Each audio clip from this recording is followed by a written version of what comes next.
So, hey guys, today we're going to be doing a discussion video. Been a long time since I've done one of those, but the topic we're going with today is Pot of Greed able to, well, be unbanned or not? So, I personally think the answer, uh, technically is yes, but I mean, right now, maybe not. But if we just go over what essentially Pot of Greed actually does, it's not as strong of a card as one might expect. So first off, if we were to put it at 1, well, we already have cards like Extrav and Prosperity at 1. So that in of itself would just be kind of annoying. It doesn't have any condition, and it might be able to be used in some like dumb FTK, but like a lot of things can be used in dumb FTK, so that's not necessarily a reason to ban something. Like if I require Nightmare Phoenix for this really dumb FTK, like this is a integral part of my FTK. Should Nightmare Phoenix be banned? I don't think so, right? That would just be ridiculous. Or even if SP Little Knight was used in an FTK, like I really don't think there's a world where SP is going to be the problem card in this situation. So Yuja is likely a bigger culprit, or like an Isolde or something. But alright. Is Pot of Greed really that bad? So if we go over what Pot of Greed does, it's pretty simple. Pot of Greed allows us to draw 2 cards. So let's just real quickly get a hand with um, Maxi in, or not Maxi, Pot of Greed in it. And boom, we have Pot of Greed here. We're going to activate Pot of Greed, draw 2 cards. So boom, boom. And here we get like Ash Blossom Joe Spring. Does this significantly change the quality of our hand? Surprisingly, not really, and this isn't really going to be an extender or anything. It's kind of just whatever, right? And we'll just pretend we have Pot of Greed in this hand as well. Boom, we draw 2. Well, the only card that's really good here is the Dark Beckoning Beast. Not that big of a deal here. We have Emperor Mexi. Annoying to deal with, technically, but pretty whatever overall. So now you have to have some perspective as well with these cards. So if we were to be playing Pot of Greed, logically, like this deck here, this deck list I yoinked here, honestly, not the best. Could be further optimized. A lot of things I've noticed could be uh, made a little bit better, but yeah. Main thing we're looking at here is this is just Pot of Greed, of course, going first. This is essentially the best case scenario with Pot of Greed. All it does right now is it just gives us essentially 1 extra card. We might as well consider like if we had well let's see if we can get another hand with Pot of Greed. So if we had Pot of Greed, we would have instead had maybe a Maxi instead of Pot of Greed, as you can see here, right? With our next card being Maxi here, we could have had that instead. And this is relevant, especially when you were going second, or when Pot of Greed gets stopped, you just go purely neg 1. So Pot of Greed is exceptionally good, in my opinion, if you were specifically going first, and it falls off like incredibly hard if you were going second. Same with like something like an X-Rev, that doesn't really change, just because Pot of Greed has less conditions to fulfill, or less restrictions, or cost, whatever. So if we were going second here, we just essentially have Ash Blossom, Joy Spring, assuming we have Pot of Greed actually in our hand instead of the Maxi. If we have Maxi, we could bait out at least like a Called By or an Ash for our next turn. We have like those options. We also have the idea of if Ash Blossom Joy Spring gets hit by a Called By, actually, that prevents our opening of the Spirit Gates from being ashed, our Nightmare Throne from being ashed, or our Spirit of Yubel from being ashed as well. Well, not specifically this one in our hand, but you know. That's the general idea, I guess. And technically, if we draw for a turn, we would also draw 1 more. Yubel. Yup. Not the best, but alright. Well, if we just consider all of these options, Puff Greed, not that great. And where it really shines specifically is if we are going first and we have multiple copies of Pot of Greed. That's when it becomes quite oppressive for like going first. It becomes a bit disgusting. So I think honestly, as a one of Pot of Greed, not the worst thing in the world. Just maybe we could, I don't know, ban like maybe Extrav or something. But actually, there's one deck specifically that really hurts if Extrav is banned, and I believe that deck is what's it called? Nimlaria? Yeah, Nimlaria wants to banish their extra deck cards face down with like an Extrav, so would kind of suck to be them. So maybe not, but just general idea. A singular Pot of Greed, not a big deal. If your opponent has multiple Pot of Greeds, that's when this sort of becomes an issue. But if we consider like the entire scope of the game, not a big deal because we technically already have Pot of Greed with Extrav at 1, and that was kind of okay. Extrav, Desires, all of those cards are kind of just fine, right? Pot of Greed by itself not going to make that super big of a difference. In fact, if we just consider a lot of how the newer cards work, there will come a day where Pot of Greed is not only going to be like just, well, able to be legal, but it wouldn't even be played. Simply not because they make like Pot of Greed 2 where you draw like 5 cards or something, so it's like, why play Pot of Greed when we actually don't need draw power anymore? No, we're talking about just simply the fact that the game is getting a lot faster, so hand traps and such will have eventually more value than Pot of Greed. Not only that, but just in general. There are some engine cards that you really need to see in your hand immediately, and if you play Pot of Greed instead, that means it's not the engine card, right? So, for example, if we have Snake Eye Ash has like a billion different things it does. So, let's see, Snake Eye.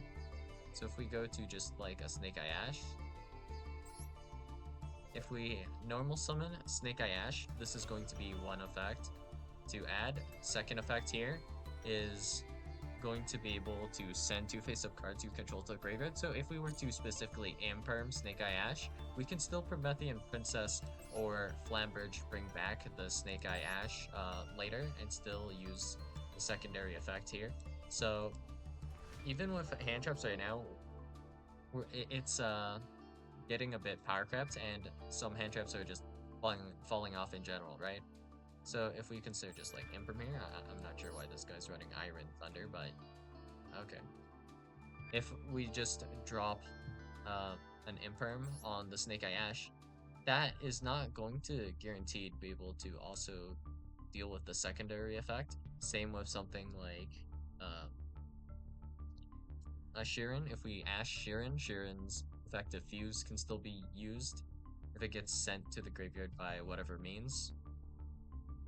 So it's getting to the point where monsters in the main deck, like, they're becoming not only starters but also extenders. And then these extenders and starters also don't just have like one good effect, they have 2 to 3 good effects. So if we go look at Sheeran specifically, Sheeran has the effect to essentially do a fusion summon, and the condition and trigger for this is pretty easily achieved. And then after this, we have the effect to special summon itself and mill 3. And these at some point in Yu-Gi-Oh! These could have been just like a card's entire effect.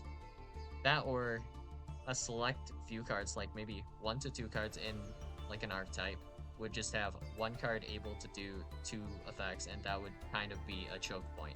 That was kind of how it goes. But now we're getting to the point where not only do we have cards with essentially more or less 3 effects like Sheeran, but these cards also are not the only cards in Dark type. So if it was just like Sheeran and nothing else, we'd be chilling. But then we have Merly, which does mill 3, and then Fusion Summon, and then we have Havness, which kind of works as a hand trap and also can be used as a Fusion Summon.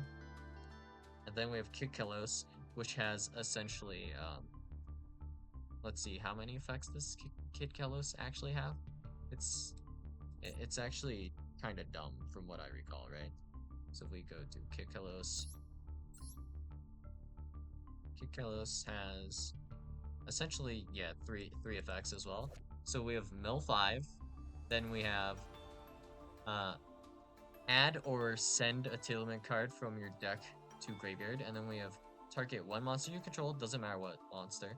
And then we have special summon essentially a Tillerman monster from your hand or graveyard. And two of these effects are triggers, so they can be used on your opponent's turn. So another 3 effect monster. So if we go back a little bit, we have Shishao, right? So Shishao has very plainly 2 effects. But the thing about Shishao as well is that we can only use one of Shishao's effect and only once that turn. So if we add a card off of Shishao, we cannot use the effect to negate. That is simply how Shishao works, right? If we use the effect to negate, we cannot use the effect to add. So yeah, that's kind of how it works. This restriction, honestly, not that big of a deal. But just in general, you can see how the cards are kind of getting like power crept and where new cards are becoming a lot stronger. So this is going to gradually happen over time. So there's no telling where we'll be at exactly in like 2 to 3 years time. And if we were to go with, for example, Mirror Jade and go through like how much just a single Mirror Jade does, it's actually kind of insane as well, right? So if we just look at Mirror Jade by itself, and let's assume we just very simply do the most basic line of Branded Fusion into Mirror Jade, then we just do like maybe Branded Fusion to special summon Lubellion. Lubellion discards like Cypher Driver, sure, and then we put back our Fallen of Albaz and our Lubellion make Mirror Jade. We pass on that. How much does a single Mirror Jade actually accomplish? So, if our opponent doesn't have like all that's necessary, we'll just say, I don't know, our opponent perhaps does normal summon Vanquish Soul Razin, okay? And that's all our opponent really has against singular Mirror Jade. How much does this Mirror Jade actually accomplish? Well, we can use Mirror Jade's effect to banish. If Mirror Jade is destroyed, it will destroy all monsters your opponent controls during the end phase, so that's just 2 effects, is what you would think, but no. Not quite. So if we were to, first off, instead of making Lubellion, we make Albion instead. Well, it doesn't really matter what we send for these guys, so we'll just assume we send a second driver or like a vanilla monster. It doesn't super matter. But Renbrom can be sent off of Mirror Jade to bring back Fallen of Albaz to then make technically a second Mirror Jade, and then that Mirror Jade can send something else, being like an Albion or something. And then that Albion can summon like a different guy for the next turn, and that leads into like all sorts of plays. So that's just a single Mirror Jade essentially. So this is not just one effect, because this also sends a card for cost for this effect. So that means this essentially always has like more or less 3 effects. So as its own effect, the effect when this leaves the field because of an opponent's card, and this includes being Kaiju'd, because it doesn't say effect, and then there's whatever it sends for cost and what that does, and then if something gets summoned off of the extra deck monster that gets sent for cost for Mirror Jade, that'll do something, and then that leads into more and more effects. So it kind of snowballs out of control, right? That's kind of with Mirror Jade, I guess, if we just consider Mirror Jade. Yeah, there's just essentially a lot going on here. And right now, this deck is how old? Like 1 years or one to 2? Yeah, something like that. So at this point now, we've gone like a step further with Yubel. Yubel being able to contact fuse, you know, so it's essentially the same as Tear Lament, except not really. So with Tear Laments, you still had to at least send like your Sheeran, Havness, Merly, whatever. But with Phantom of Yubel, we don't even have to. We can just fuse whenever we goddamn please, essentially. So well, we'll just contact fuse, and also worth mentioning that Tear Laments are very efficient, being able to also recycle the fusion material they need. Like, relatively in a dumb way. And Phantom of Yubel also kind of does this, putting back the Yubels, putting back like Dark Beckoning Beast, so you have more search targets later and stuff, right? So that in of itself is also fairly strong. And with all of the things that these cards do now, Power Greed is actually kind of going to end up not being good, I think, right? Like, I don't know. Would Pot of Greed really be the difference maker? When specifically we also have, for example, Joel and Lockbird. If you were to risk uh, using Pot of Greed, this can actually do more harm than good if it plays into Droll as well, right? So it gets a little bit more muddy if we consider Droll into the equation, so I don't really want to overthink Droll, but in general, we have 3 copies of Droll and Lockbird, and Pot of Greed. If you have 2 Pot of Greeds and then like just more draw power in your hand, or things that do searches for your combo, Pot of Greed, maybe you don't even need it. And you also have to actually consider how high the quality of cards is nowadays, to the point where uh, right now, as you can see, this deck got yoinked. This is at 45 cards, and they really struggled to keep it to like 40. So if we were to try to really be efficient, I can make some immediate cuts. So we can do Ultimate Nightmare, cut that. Iron Thunder, we should get another Imperm. Super Poly, we don't need actually. We're probably okay without Super Poly. Super Poly would be good in the mirror, I believe, right? Except we can't use Phantom of Yubel for this, and I don't think your opponent would willy-nilly just leave a Yubel. So we probably don't need that. And normal Yubels, I don't think you actually need to run 2 of these. I could be wrong, but I mean, we're just really trying to make space here, so we're not going to need that, I guess. Dark Beckoning Beast is like a really good starter, so kinda need to run that. Opening of the Spirit Gates. Do we need that many of these? This can't search itself, right? Except for Dark Beckoning Beast. So we also should run uh Chaos Beckoning Beast or whatever it's called. I think I can actually just hit the relayed cards on this, so that's what I'll try to do instead. Or no, Chaos Summoning Beast. Okay. So we should grab that as well, because there's no point of searching a second Spirit Gates, right? So there's that, and then we have 3 copies of Nightmare Throne. Nightmare Throne's like really good because we can just use this to destroy Spirit of Yubel and stuff. So I think the best thing we can cut here is just 1 for 1. And then Triple Tactics Talent is like for going second and stuff. I think we can unironically cut this, and we're still not at 40. And we still have to make room for Pot Greed. So let's assume we're allowed to legally play 3 Pot of Greed in our main deck here. What else can we even cut? Wait, we could cut like 1 more Spirit of Yubel, like, yes, but we're still not at 40. And we do need to play the Yubel Terror Incarnate, I believe, because we need this for when we pop Yubel with Sharvara, I believe. It's something like that. And still not at 40. Well, okay, then we go into the next issue of Pot of Greed being only as good as the cards you draw off of Pot of Greed. So if we draw a complete trash, if we draw like 2 copies of Cypher and Traffic, not going to be that great. If we draw, for example, Samsora D Lotus, and then I don't know, Dark Beckoning Beast, that's pretty good, right? That's pretty cracked. It could be like Ash Blossom plus Samsora Lotus, called by Dark Beckoning Beast, and then I guess here in this case, maybe we just cut Imprint 1. Actually, yeah, we can just cut both copies of Imprint, and then what are we realistically drawing off of the Pot of Greed now, right? Assuming we open Pot of Greed to begin with, right? So let's find a hand. and the quality of our cards, uh, and our like options in general are lower with 40 cards. So here, we immediately, as you might have noticed, even in the previous build before I made adjustments, there was no main decked backer removal.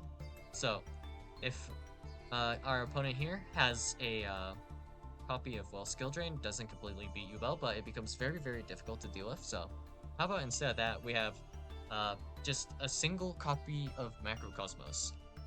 Uh, well, our only option to win the duel at this point is probably beatdown with Maxi. I think that, or we summon Sharvara and do beatdown with Sharvara. That is the only win con, assuming the only thing our opponent does is literally just activate regular Macrocosmos. So that definitely not the best. So already in a best of one format specifically, all I can speak for is really Master Duel. But what is Pot of Greed even going to draw you into? So it doesn't have to be this deck in particular, right? But if we do Pot of Greed and you have no main decked backer removal, how exactly are we going to beat Skill Drain, Macrocosmos, Dimensional Fissure? There can be only one. Rivalry. Well, maybe your deck just happens to be able to play under those things, but that's not what this is about. So if your opponent just has like some sort of back row floodgate and we don't main deck removal for it, we can't draw into the removal. So it's automatic loss just because we went second, right? So all of our cards essentially are worthless in this case, and they do absolutely nothing for us. So that's kind of how that goes. And even if we like draw two, right? Well, these cards won't do anything against Skill Drain. They won't do anything. Like, we would draw like 50 and it'd be the same result, except we would lose deck out, but that's besides the point. We could draw our entire deck and still have no response versus a single card. That's kind of how we have to look at it, right? So if our opponent, for example, if we go back to like the branded stuff, like maybe the matchup is really, really bad if we're dealing with a Mirror Jade. Like, for example, with Vanquish Soul, a non-target banish is like the worst thing for Vanquish Soul to play into, and Mirror Jade is exactly that. So the only way you can even get two monsters on the board, essentially, I believe, is if you were to open Fenrir or Stake Your Soul, essentially. But Fenrir is at like 1, and then you have a copy of the field spell, so yeah, not very likely. And then we have Stake Your Soul, which could be hit by like an Ash or something. And even then, not the best situation to be in staring down a Mirror Jade, and you don't really have a super good play with your Vanquish Soul cards against just Mirror Jade, right? So, what exactly are we to do? We would need essentially a non-engine card to deal with Mirror Jade or the rand cards for us. So the highest value card we could possibly have to deal with this is something like Ashwell Subjoy Spring, or maybe like an Infinite Impermanence instead of Pot of Greed, right? So we can just Imperm a Luber or like Bistral a guy in the graveyard to stop our opponent from so maybe like an Albion they send to the graveyard or whatever. We can just banish it before it gets to send for cost, right? So I mean this guy, right? So they just can't get into Branded Fusion. That would be doing us a lot more wonders than just 1 or 2 extra cards. It's honestly not enough. It's too slow. At some point, this will be even more true, right? So that was just a specific example, but as time goes on, there'll be more and more power creep until eventually that situation will be more or less like something that happens with every deck. So it will be funny in this case then, where Pot of Greed is actually probably okay to be legal. And it's just not something that you would super care about. Like, even against like a back row deck, if they do Pot of Greed, they just simply have more options, but it's not like they can super afford to run hand traps anyways, when their game plan is essentially set 5 pass, right? So, like, in stun builds, even if we gave them, like, 3 pots of greed, like, it wouldn't be right now that I would want to be doing this, but their game plan to begin with would be set 5 and pass already. So if we give them Pot of Greed, now they're setting 5 and pass with maybe like a card or two in their hand, realistically, right? That's all that changes. So maybe the quality of their back row can improve a little bit off of this if we just focus on like mostly pure stun, like Fossil Dyna, normal summon Fossil Dyna, activate, uh, Extrav, and all of that nonsense. Set some floodgates in the back row, pass, activate Moonmirror Shield, whatever. That deck, uh,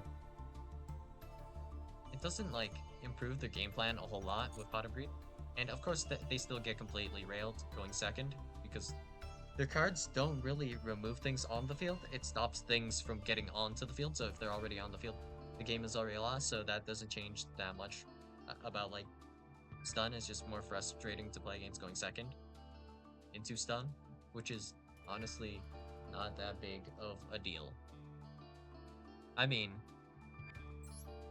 it would be more annoying because it gives them a little more grind, more options with Pot of Greed. But I mean, honestly, can't they fit Pot Greed? I guess Stun would be like one of the decks where they run so many low quality cards, and how that deck functions and plays. That's probably the only deck that benefits a lot off of Pot of Greed, but even then, it's still slightly questionable because if your game plan is set 5 pass, now you set 5 pass with like 2 cards in hand or something, which is definitely not that big of an improvement, and the quality of cards and the amount of cards we're getting is also increasing, so fitting this in 40 cards is going to be like really rough, and then if we go above 40, our decks also become less consistent. So there's also that, and then we throw in the extra variable of just our what is our main deck actually capable of? Can it deal with X, Y, and Z thing, right? And then we would need like more engine cards for that, or not engine cards, more non-engine cards to deal with that. So like Dusters, Raigekis and stuff, essentially cards like that, or like Ash Blossom, specific like hand traps like Droll that might like shut down certain decks, right? And it's gone to the point where I'm like starting to accept that Dimension Shifter is just a thing we need for the game to like at some point. It's just like I hate the card, but it is what it is. I feel like we kind of need Shifter, honestly, because like an Ash Blossom Drill Spring, no matter like where we do it against, like let's see if we can get a good hand. So where exactly do you Ash Blossom against this hand? Well, the correct answer probably is against the Maxi, if you could, because Phantom of Yubel also stops that. So normal summon Dark Beckoning Beast, Dark Beckoning a Beast effect to add like a guy. And even if we just take away the Grave Squirmer and the Chaos Summoning Beast, and just focus on Dark Beckoning Beast and Samsara Lotus, this is like pretty possible to deal with. And the only thing that we have really going for us here is, let's see. There is no Yubel. So that's all we got going for us here. There is no Yubel. If there was a Yubel, it gets a lot worse, I guess. So this hand might be a little bit worse to deal with, but whatever. It's just really rough in general, right? So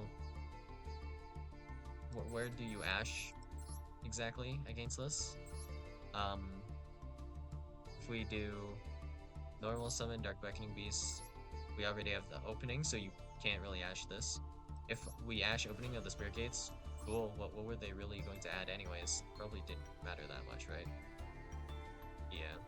So no matter what you do here, it always ends on Phantom of Yubel, no matter at what point you Ash. So that's the kind of idea. So if we go with like some Snake Eye hands as well, we could check that, and we could even check some hands with like Imperm. And Imperm against specifically like Fire King, Snake Eye, Fire King, whatever. They can just use Kirin to dodge the crap out of your Imperm. So that's also bad because then there's like no good point, depending on exactly what the hand is. So if they don't start Diabell Star, you have no point where imperming is actually really viable, because Promethean Princess just has a lack of a lot of conditions. Like, if it had maybe like the Hark's condition where it has to summon to a zone it points to, that would make it a little bit like easier to deal with. But anyway, getting distracted here a little bit. But yeah, just in general, it's come to the point where there are cards that essentially do 2 to 3 things, and Pot of Greed is going to draw you 2 cards. So, if we already have something that's the equivalent of what might have used to have been like 2 to 3 cards, why do we need 2 more cards, right? So, overall, Pot of Greed gets you, uh, in terms of how I think of cards, it gives you 1 additional card on top of the card you would have already had if you were not playing Pot of Greed. So, it would give you essentially 2 cards. So, why do we need this when our cards are actually so strong that it just doesn't like make sense almost? And if we are already going first, there's just so much advantage in going first already that Pot of Greed probably doesn't make the difference. The issue is that going second is rough now, so Pot of Greed, not that good, surprisingly, right? If we like really dig deep nowadays, Pot of Greed is kind of just going to only get worse and worse as time goes on. If we keep up with like, well, if Yu-Gi-Oh keeps developing at the current pace, and we just keep getting cards that do more and more things, it really will get to the point where Pot of Greed is not only just uh totally able to be legal, but it will just in general become a bad card. And it kind of also, of course, as I've mentioned, has the maxi issue where quality of the cards that you draw depends on you having the cards to begin with, right? So if we go back to the back row stuff, we cannot draw a back row removal off of Pot of Greed if we do not run back row removal. But if we run that back row removal, we're going over 40 cards, or we might have to cut like Pot of Greed for the back row removal, so we can't even play Pot of Greed to begin with. So yeah, it gets a little bit complicated with deck building a little bit, I guess. But as the quality of cards improves, Pot of Greed, I think, is going to not have a place in a lot of decks, so it'll become pretty obsolete or unimportant, or just not played at all. Which, I know, it might sound a little bit wild, but I think that is just going to be how the game is. And 1 card additional is not going to make or break the game, on top of what you would have already had, especially since you could argue that playing Pot of Greed delays you having the card. So, Pot of Greed, if I go chain 1 Pot of Greed, you can chain 2 Maxi, but if I had just an Ash Blossom instead of Pot of Greed, then we can immediately Ash Blossom the Maxi. So, same idea as Cross chain 1, Maxi chain 2, so you can't add Ash to play around or deal with Maxi, right? So, there's that, right? And then there's the further idea of what exactly can you draw in your 40 card deck that, like, board breaker wise, that can actually beat my deck. So we have like Flambert, which floats into more guys, and then we have like a Promethean Princess, which is going to pop those guys to pop other guys, and then we can IP into